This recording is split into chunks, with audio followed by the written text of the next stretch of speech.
Isang magandang umaga sa inyo mga kalapatids, sa ating mga kaibigan dyan. Sa magandang umaga sa inyo.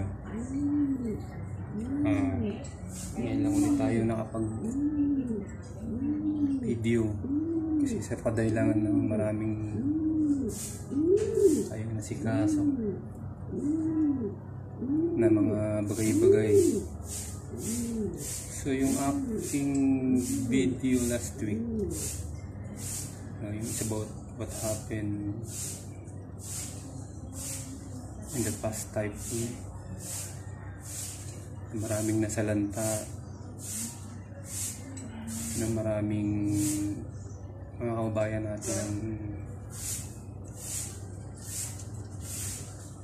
ang nahirapan hanggang ngayon nagdurusa.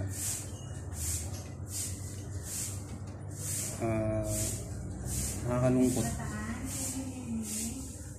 sa ganung paraan, hanggang ngayon nahihirapan sila. Kaya ginawa tong video na to. So bago ako mag-cleanis ng ating loop mamaya, kasi medyo tatlong araw ko na yata hindi nalinis ang ating loop. Medyo marumi at meron tayong mga tibo na yung mga itlog. So kailangan malinis sila para maganda yung paglabas, pagpisa ng kanilang mga itlog, maging healthy.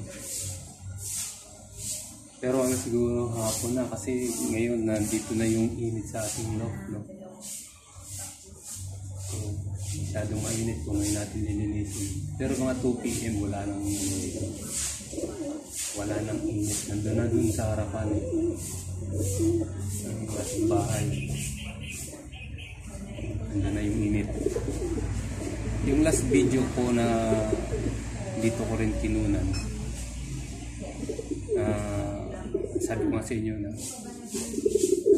nasabi ko na ako yung born again Christian. So may nag-message sa akin na isang masasabi natin dating kilala natin, pero she don't want to mention her name kasi para yun sa kanyang seguridad. Sabi niya dun, mahirap daw ba ang maging isang born again o ang maging isang, ano ko sabihin, mahirap daw ba ang relihiyong born again. So gusto ko lang ipaliwanag sa lahat na magiging born again ay hindi isang relihiyon, hindi isang relihiyon at hindi isang parang panata na kailangan natin sundin. Isang pagiging born again ay isang relasyon sa Diyos. Parang sa ating mga magulang, kung paano natin kilala o paano natin nire-respeto ang ating magulang, yan isang kahalintulad din ng pagiging isang born again. Paano natin pinag-uugnay yung ating pakikitungo o ating relasyon sa ating Diyos, no? Kasi lahat man tayo nanggaling doon sa ating lumang paniniwala. So hindi tayo ganoon close kasi alam na natin na may Diyos, pero sa atin parang wala lang yan. Pasok sa kabilang tenga, labas sa kabilang tenga lang.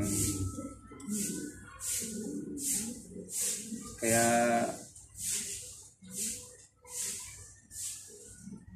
mas masarap na kung hindi ko naman kayo ini-encourage, no? Sinasabi ko ito sa inyo dahil ito yung aking obligasyon. Sabi nga ng Bible na tinanggap ko ito ng walang bayad So dapat ko lang ibahagi ng walang bayad.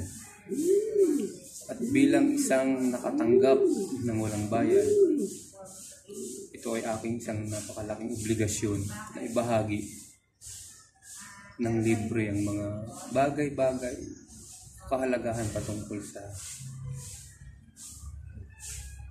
Diyos, no? At may isa ring masabi kong kapatid na nag-message sa akin na sabi niya mas maganda siguro kahit ang content mo is about pigeon, meron ding mga spiritual na akong na sinishare sa bawat isa. So yun ang gagawin ko mula ngayon, no? Kada magbablog ako o kada magbibideo ako, gagawa ko ng video, meron tayong kukuning mga verses sa Bible, isa-isang verses na makakapagbigay sa atin ng inspiration sa pang-araw-araw nating buhay upang magkaroon ng bukas na pag-iisip ang bawat isa, like nowadays na kung anong mga trahedya nang dumarating sa mundo, no? May nagsasabi na ito ay parusa ng Diyos. Meron naman nagsasabing ito ay sinyales na malapit nang dumating ang Panginoon. Kung kailan yun, hindi natin alam. Siya lang nakakalam nun. No? Basta iniwanan niya sa atin ng salita na siya ay muling magbabalik. Kailangan be aware. Maging handa tayo sa mga ganyang bagay. Tsaka maganda na rin meron tayo sa pinangahawakang salita ng Diyos pang-araw-araw. No? Katulad ng mga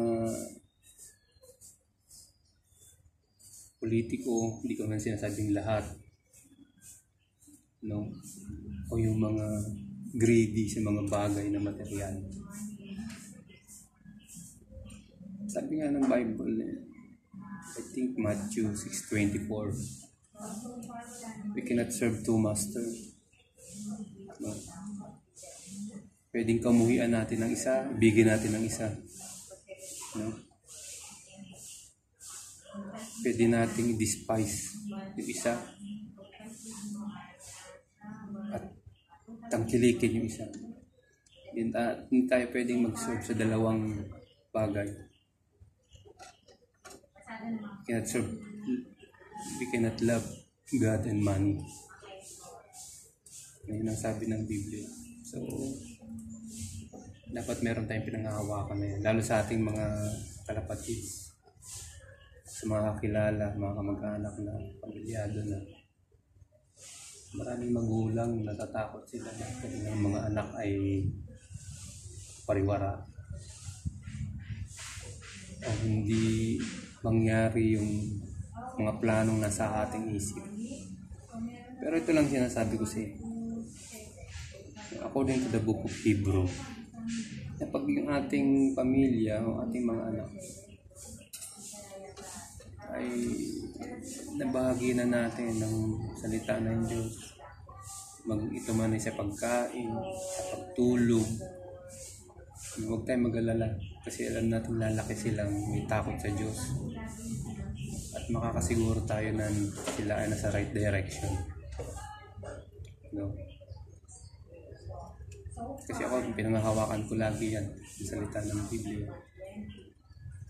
Yan ang mga naging sandata ko sa pang-araw-araw. Kaya sana ang ating mga namumuno sa ating bansa o yung mga milyonaryo na nag-i-invest ng business nila, sana maisip nila yung magiging kahinatnan bago nila gawin ang isang bagay kung makakabuti o makakasira. Like doon sa mga news, mga quarry, mga mining, yung pagsira ng kagubatan. So yan ang nagiging dahilan kung bakit nasisira ang mundo. No? Kaya sa video ko ito, sa araw na ito, gusto kong explain o mixing ipaliwanag mo yung sinasabi sa Book of John na ang verses na ito sa Bible ay palasak. Kahit nga yung mga taong hindi nagbabasa ng Biblia, alam itong versikulo na ito. Kahit yung mga taong o mga bata, alam na ang versikulo itong sa Biblia. Sabi nga sa John 3:16, yan ang ating short topics for today. For God so loved the world that He gave His one and only Son, to those who believe in Him shall not perish but have eternal life.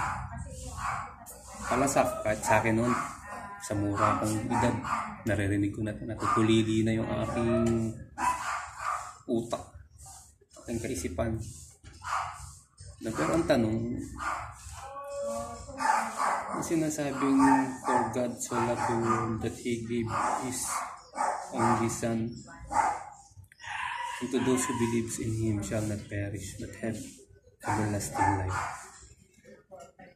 Ito ay alam natin, pero alam ba natin ang kahulugan ng versikulo ito sa Biblia? Sabi nga, itong versikulo na ito ay ito yung heart of the Bible. Ako'y bata pa na nag-aaral ng salita ng Diyos sa Middle East. Inagad ang bungad ng aming pastor. Ito ay ang heart of the Bible. Kasi dito pinakita ng Diyos yung kanyang pag-ibig sa tao. Bagamat tayo ay hindi sumunod sa plano ng Diyos or tayo ay nag-iba ng landas. Napakabuti ng Diyos dahil ibinigay niya yung kanyang bugtong na anak. Yan ang reason kung bakit ang anak ng Diyos ay pumanahon sa lupa para din ang utos ng kanyang ama na tubusin ang sanlibutan. Yun ang hindi natin alam. Alam natin ang versikulo pero hindi natin alam ang kahulugan. Kung ating titignan kung sa malawak na pag-unawa, napakabuti ng Diyos kahit tayo ay gumawa ng kasalanan, kasi ang plano sa atin ng Diyos ay maganda, ngunit nasira ito dahil sa kasalanan ng tao. Pero nandun pa rin yung kanyang habag, nandun pa rin yung kanyang pag-ibig. Na ipataw yung ating kasalanan doon sa kanyang bukod tangi o sabi niyang pinakamamahal na anak, ating Panginoon sa Kristo, para at tayo ay tubusin. Kasi kung tayo ang pupunta o magsusuot ng pangyapak ng ating Panginoon sa Kristo, hindi natin kaya yung kanyang ginawa. O kung hindi gagawin ng Diyos yung bagay na iyon, na isugo ang kanyang bugtong na anak, kawawa ang tao. Kawawa ang ating kakahinatnan. Alam natin na may langit at impyerno. Pero hindi ko ngayon tatalakayin ang bagay na yan, siguro sa mga susunod. Sapagkat ang bagay na yan ay lumahang maselan.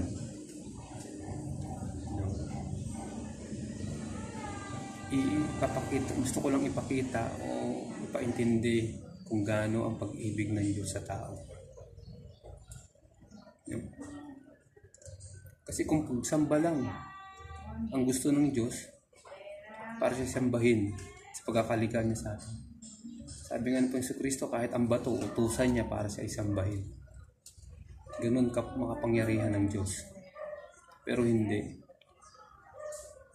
Dahil tayo ay kanyang nilikha na malapit sa kanyang puso. Kaya ginawa niya yun, sinakripisyo niya yung kanyang bugtong na para tayo ay matubos. So ano naman ang ating parte doon? Na ngayon, kahit konti na na-share ko sa inyo, ano ang magiging parte natin para matupad yung sinabi na yun sa Bible, sa John 3:16. Hindi pwedeng one-sided lang, hindi pwedeng ang Diyos lang ang may gagawing bagay na importanteng bagay para sa atin. Sa aking mga aso ay taon ng taon may tao. So dapat meron din tayong parte na gagawin. Kaya bago magtapos ang aking maigsing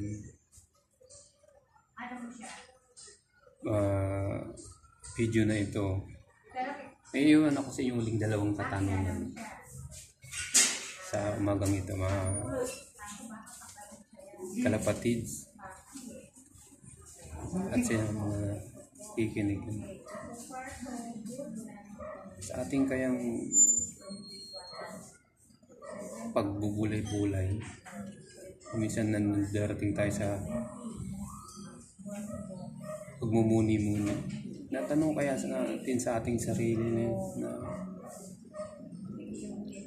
kung sakali kaya kunin na ng Diyos, kung sakali kayang lisanin ko ng mundong ito, saan kaya papupunta yung aking kaluluwa? Kasi tayo ay merong kaluluwa, soul, body, and spirit. Yan ang pagkakalika sa atin ng Diyos. Yung ating katawan lupa, babalik yan sa alabok, sabi ng Biblia. Yung espiritu na hinihinga sa atin ng Diyos ay babalik yan sa Kanya. Pero ang isang bagay na hindi natin nakitiyak ay yung ating kaluluwa. Alam natin yan, marami palabas sa TV, sa sini, nababasa natin sa libro na may langit at impyerno. Saan kaya mapupunta yung ating kaluluwa? At yung pangalawa, kung tayo nga kaya ay humarap na sa Diyos, at meron siyang tinanong sa atin na malagang bagay, at ang tanong niya ito ay ganito: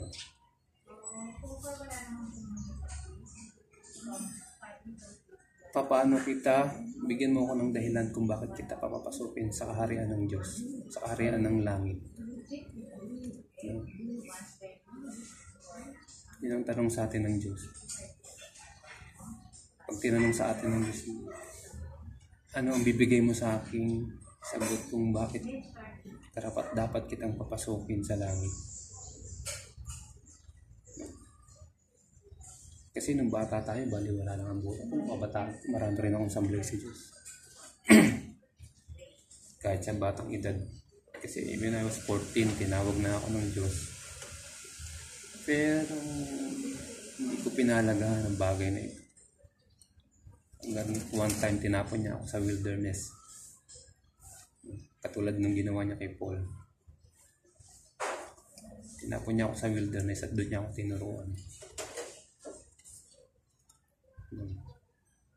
Dapat maisip natin din yun, mga bagay na yun. So, iiwan ko sa inyo mga katanungan yan. Alam nyo guys, hindi ko hangad na mag-subscribe. Maraming mag-subscribe sa mga vlog nito. I don't care. Gusto ko lang panoorin nyo yung video. Kung hindi nyo nagustuhan, huwag kayo mag-subscribe. Kung ito ay walang kahulugan, walang dating sa inyo, huwag kayo mag-subscribe. Hindi ko ini-encourage. Ang ini-encourage ko sa inyo ay panoorin nyo ang video kung kayo ba'y may napulot na aral. Iyan ang iiwang sa inyo sa umaga nito. Hindi importante kung anong kalagayan natin sa buhay. Ang importante kung ano ang magiging relasyon natin sa Diyos. Kasi ang Diyos ang nagbibigay ng magandang buhay sa tao. Oo. May mga gandang buhay dyan, pero sa tamang paraan ba nila kinuha yung kanilang magandang pamumuhay? Sila ba ay naging honest? Sila ba ay gumamit ng kanilang katawan, maruming kaisipan para magkaroon ng mga bagay na ito? Kasi ang Diyos hindi yan nagbibigay ng mga bagay na ikasasaya ng tao, kung ito naman ay ikasasama bandang huli. Sabi nga, good and perfect things comes from the Lord. Yan ang plano ng Diyos. Hindi kanya payayamanin, hindi kanya bibigyan ng magandang buhay. Sa bandang huli, tayo rin ang magsasuffer. Tayo ay malulugmok sa kasalanan. So, yan po ang iiwan ko sa inyo. Forgive me kung sa vlog kong ito ay word of God. Pero yan ang gagawin ko sa every time na magbibideo ako. Kasi kailangan natin ito eh. Panghawakan natin ito.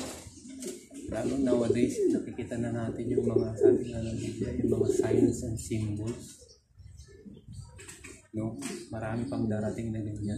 Kailangan meron tayong Diyos na pinanghahawakan. So, sa mga next vlog ko po, next video ko, ay meron ng mga gantong pagkain ng kalot ng espiritu sa atin. So yan po ang iniiwan ko sa inyo sa umagang ito. At tayo po ay mamuhay tama at naayon sa plano ng Diyos. No? At yung lastly, ako pinalulungkot dun sa senior ng ating kalapatids, no? yung kung ano bang club yung, kung yung man ay club o yung man ay pansier na bagyo yung kanyang mga ibon. Ang dami. Pero ang sabi dun sa nabasa ko ay ito ay galing sa isang loading truck ng mga ibon na siguro siksika na overloading yung mga ibon, kaya yung iba na nagkandamatay na sabi nga itinapon lang ng truck na nag-release ng mga ibon kung sa amang area. Saan sa mga club, pag puro pera ang yung mga namumuno ng mga club na ito. Kasi nag-i-invest yung ibang mga kalapatids natin sa kanilang ibon, tapos pero yung kakaabang nila, wala na pala silang aabangan kasi patayin yung kanilang mga ibon. So yun lang mga kalapatids, no? Sa mga kaibigan natin dyan, sa mga pamilya, sa mag-anak ng mga relative. So hanggang doon lang ang ating video sa umagang ito, at iniiwan ko sa inyo ang kapayapaan ng Diyos sa araw na ito, at pagpalain tayo sa bawat isa. Good day.